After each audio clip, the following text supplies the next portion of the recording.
Allez, bonjour à tous. Aujourd'hui, lundi 24 mars 2025.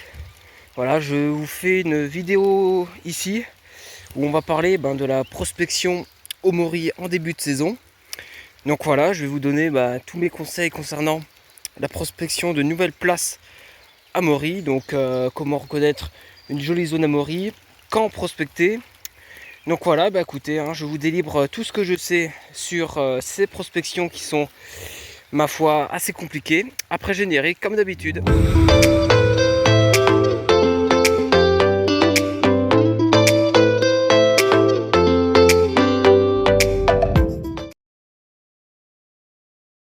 Bon allez, je vous reprends ici. Donc premier conseil, pour reconnaître une bonne place à Mori, il faut d'abord trouver un terrain calcaire. Alors là, vous avez plusieurs possibilités. La première est d'observer les cartes géologiques disponibles sur internet. Donc voilà, vous repérez les zones calcaires et vous allez ensuite sur place constater l'état de la forêt. Et la deuxième technique que je trouve plus simple et qui marche un petit peu mieux, c'est d'observer tout simplement la nature environnante. Voilà, il y a certaines plantes qui poussent uniquement, ou en tout cas très fréquemment, sur les sols calcaires. Donc ici, j'en ai plusieurs, je vais vous les présenter. Alors vous avez tout d'abord ici la fleur violette. Voilà, vous avez la petite pervenche ici, très commune. Juste à côté, regardez, le lierre rampant ici, avec les feuilles en forme de cœur qu'on reconnaît bien. De l'autre côté, ici, l'arôme, voilà, qui peut avoir de petites taches, dans le cas de l'arôme tacheté. Ensuite, ici, une petite plante, voilà, le groseillier sauvage. Voilà. Et puis, j'en vois une dernière, très fréquente aussi. Voilà, c'est la ficaire. Voilà, des feuilles qu'on reconnaît bien. Une petite fleur jaune, bien caractéristique. Après, certaines plantes poussent également sur zone calcaire. C'est le cas de l'ail des ours, très commun sur les places Mori. Vous avez également les orchidées, les orchis. Voilà. Et puis, je peux vous citer également l'anémone blanche, qui est un petit peu plus loin. Je l'ai vu de la route. Vous avez également ces jolies fleurs violettes. Alors, j'ai oublié le nom. Excusez-moi, je vous le mettrai, je vous l'écrirai. Donc voilà, très commun également. Donc voilà, vous avez comme ça plusieurs types de plantes qui poussent sur sol calcaire. Allez, écoutez, là on est quand même sur une jolie place. Je vais prospecter puis je vous reprends si j'ai quelque chose. Allez, deuxième conseil ici, c'est en fait le sol encore. Alors même si, comme je vous l'ai dit précédemment, les plantes sont importantes, il ne faut néanmoins pas trop de plantes. La Mori n'aime pas les sols trop chargés, elle aime bien les sols bien dégagés, pelés, comme on dit. Voilà, avec de la terre à nu, quelques plantes de sol calcaire, voilà, un petit peu de feuilles mais pas trop. Donc voilà, une zone bien dégagée comme on le voit ici. Voilà, une magnifique zone, pas trop de plantes, c'est parfait. Donc voilà, une belle zone à Mori. Et puis je vais enchaîner avec un troisième conseil, c'est sous quel arbre on cherche chez Mori. Alors le plus connu, c'est le frêne. Donc le frêne, vous en avez 3 ici. Vous en avez un gros devant avec les petites boules au sommet des branches. Donc ça c'est le plus commun, le plus connu. Vous avez également le noisetier. Alors il n'y en a pas beaucoup ici. Mais voilà, le noisetier également très commun. Et puis après vous avez tous les arbres qui ont de la sève sucrée. Voilà, la Mori pousse, adore le sucre, donc pousse à proximité des arbres qui ont de la sève sucrée. Donc voilà, donc il peut y avoir le peuplier, les arbres fruitiers, voilà. Les vieux vergers, ça c'est très bon. Vous avez aussi les sapins, les pins épicéas, où on va plutôt trouver de la moriconique. Donc voilà, quelques arbres. Donc écoutez, ici on a du frêne, du peuplier. Là on a un merisier qui a les fleurs blanches ici. Donc voilà, que du bon, que du bon. Bah écoutez, on va chercher, puis je vous reprends si je vois ne serait-ce une morille. Allez.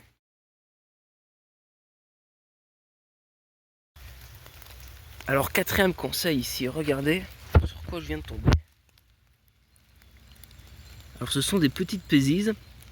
Donc voilà la famille des pézises, hein, donc celles-ci je n'ai pas leur nom, hein, mais vous avez plus communément la pésise veinée ou bien la pésise écarlate. Voilà qui sont des champignons, hein, qui poussent sous les mêmes essences d'arbres, sur les mêmes types de sol que la morille. Donc voilà, généralement quand il y a de la pésise, et ben il peut y avoir de la morille. Donc voilà, quelques autres champignons indicateurs. Vous avez également le morillon, la verpe de Bohème, Verpa conica, bohemica pardon, la verpe conique, Verpa conica, que je vais vous montrer un petit peu plus tard dans la vidéo, je l'espère. Et vous avez également le tricolome de la Saint-Georges, Calocybe gambosa. Donc voilà, tricolome de la Saint-Georges également, très bon indicateur, pardon. Allez, cinquième conseil ici. Alors regardez, ici je suis sur un chemin de gibier. Donc voilà, donc mon conseil est le suivant, hein, en début de saison, prospecter d'abord, hein, aux alentours des chemins de gibier comme ça, sur les bords. Hein, donc les morilles en début de saison ont besoin de plus de soleil, plus de chaleur. Donc elles vont chercher la luminosité en bordure des chemins. Et puis après, en milieu et en fin de saison, elles vont petit à petit s'éloigner. Donc voilà, au fur et à mesure que la météo est de plus en plus douce. Donc voilà, commencez d'abord à chercher en bordure des chemins, en bordure des champs, pour ensuite aller un petit peu plus en sous-bois. Voilà, ce conseil coïncide avec le sixième. Donc le sixième est le suivant, donc en début de saison, il faut faire attention à l'orientation de ces places. Pourquoi? Parce que, donc, vous le savez tous, hein, une orientation plein sud, il fait plus chaud qu'une orientation plein nord. Donc du coup, hein, en début de saison, étant donné que la morille cherche, hein, le plus de chaleur possible, elles vont d'abord sortir sur les places sud, puis est, et enfin ouest, nord. Donc voilà, regardez l'orientation, donc ça c'est pas hyper compliqué avec le soleil. Voilà, je suis en plein après-midi, le soleil est ici malgré les nuages. Donc le soleil est là, bon bah on est sur une place sud, voilà, alors que le talus qui est de ce côté-ci, lui, il est plein nord. Donc voilà, elles sortent d'abord là, logiquement, et puis devraient sortir sur le talus s'il y en a. Donc voilà, écoutez, je n'ai encore rien vu. Ah, hop hop hop. Alors là je vois, bon, c'est pas une morille, hein. C'est un champignon indicateur de morille, mais bon. Voilà, il fallait un autre indicateur, je l'ai trouvé.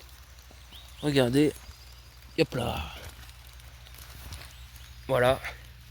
Donc ici nous avons la verpe de Bohème, Verpa bohemica. Donc voilà, c'est donc champignon comestible, hein, on le reconnaît avec notamment les petites squames sur son pied. Un chapeau assez petit avec des petites veinures, hein, ce ne sont pas des alvéoles, ce sont bien des petites veinures. Voilà, donc champignons qui poussent souvent en groupe, hein, voilà, c'est très rare de les trouver seuls. Voilà, j'en ai, hop, une autre ici, hop, une troisième là, j'en veux une quatrième ici. Donc voilà, donc champignons indicateurs, hein. Oh là-bas, regardez, je sais pas si on les voit. Il y en a 3 qui dépassent, 4, 5. Alors là du coup, vu qu'elles sortent toutes, regardez. 4, 5, 6, 7. Là regardez. 8, 9, 10. Allez, je vous reprends ici. Donc j'étais là en train de marcher ici, dans une forêt de tout petits frênes. Donc, tous les petits arbres que vous voyez, ce sont des frênes.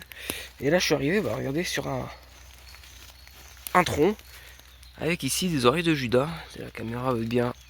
Voilà. Magnifique oreille de Judas. regardez. Ah, donc l'oreille du Judas, c'est un champignon assez particulier, hein. Donc voilà, un brun plus ou moins foncé en fonction de la météo. Voilà le dessous, hein, a une espèce de petite pellicule blanche, hein, qui s'enlève quand on passe le doigt, voilà. Champignon gélatineux assez fin, qui sent une odeur, hein, assez commune, pas trop forte. Donc voilà, champignon qui pousse exclusivement sur du bois mort, notamment le sureau, voilà, en plusieurs colonies, comme on le voit là. Voilà, donc champignon, hein, qui est comestible, qui peut remplacer les champignons asiatiques, champignons noirs. Voilà. Bon, bah personnellement, hein, je ne le ramasse pas, mais voilà, jolie découverte, sympatoche. Bah écoutez, mis à part ça, les quelques verbes, je n'ai rien trouvé de plus. Donc là, on arrive sur une zone où il y a également pas mal de frênes, même de jolies frênes, en bordure de route. Donc voilà, bah écoutez, je vais regarder blanche, regardez. Voilà, c'est vraiment un champignon, une plante, pardon, très commune sur les places à Maury, hein. Moi, c'est presque que cette plante-ci qui indique les places à Maury. Vraiment, c'est extrêmement commun. Voilà, vous avez aussi ici, voilà, des groseilliers sauvages, donc ça pareil, très commun. Ils ont déjà débourré, donc on devrait être dans le bon timing pour les morilles. Et puis les frênes, bah, ils sont là. Donc là, le grand arbre ici, bah, c'est un frêne. Donc je vais aller voir. Vous voyez le talus, hein. Le talus est bien pelé, magnifique. Allez, je vous reprends ici. Voilà, ici je suis sur une zone qui a été pas ravagée, mais qui a été un petit peu inondée l'an dernier. Donc voilà, donc en fait vous avez la rivière qui est juste là. Et donc là on est sur une zone un petit peu plus basse que là d'où je viens, et l'eau s'est engouffrée en fait ici même, et donc a englouti cette espèce de trou. Voilà, alors c'est un trou où il y a quand même des frênes, hein. Donc il y en a un là, un petit là-bas, et là il y en a 1, 2, 3, 4, 5, 6, 7, enfin voilà, il y a pas mal de frênes. Et donc voilà, je vais regarder cette année-ci, voir si la crue n'a pas fait sortir les morilles. Puisque voilà, la morille aime bien, affectionne, hein, les zones qui ont été modifiées, qui ont été travaillées par des engins. Voilà, quand on coupe les arbres, quand on fait ce qu'on appelle un effet mise à blanc, voilà, les morilles sortent davantage. Donc voilà, je vais miser là-dessus cette année-ci, dans cette zone. D'autant plus que bon, le talus est plein sud, avec le plateau également. Et puis ici, on est plus nord pour la fin de saison. Donc voilà, je vais miser là-dessus, mais bon, hein, je n'ai rien vu. Je n'ai rien vu sur tout le plat. Donc bon, bah je vais conclure. Alors je vous ai donné quelques conseils que j'applique chaque année, hein, lorsque je fais mes prospections. Donc voilà, j'essaierai de faire également des vidéos de conseils pour les autres champignons. Je rappellerai bien sûr les conseils que je vous ai dit dans cette vidéo lors des sorties cueillettes. Voilà, je vais vous montrer, voilà, on voit bien telle et telle plante comme je le dis. J'illustrerai mes propres propos pour vous prouver que ça marche. Donc voilà, bah écoutez, bon, bah pour l'instant, je n'ai pas fait ma première morille 2025, mais bon, ça devrait pas tarder. Peut-être le week-end prochain, je reviendrai ici, sans doute. Donc voilà, alors je vais essayer de faire une nouvelle prospection sur le chemin du retour. Alors je ne pense pas que je vais filmer, mis à part si je trouve une morille, bah, je mettrai le rush de la prospection avant la conclusion. Donc voilà, bah écoutez, je vous souhaite à tous une bonne semaine, une bonne cueillette pour ceux qui peuvent, et puis je vous dis à la prochaine. Allez, à plus les gens.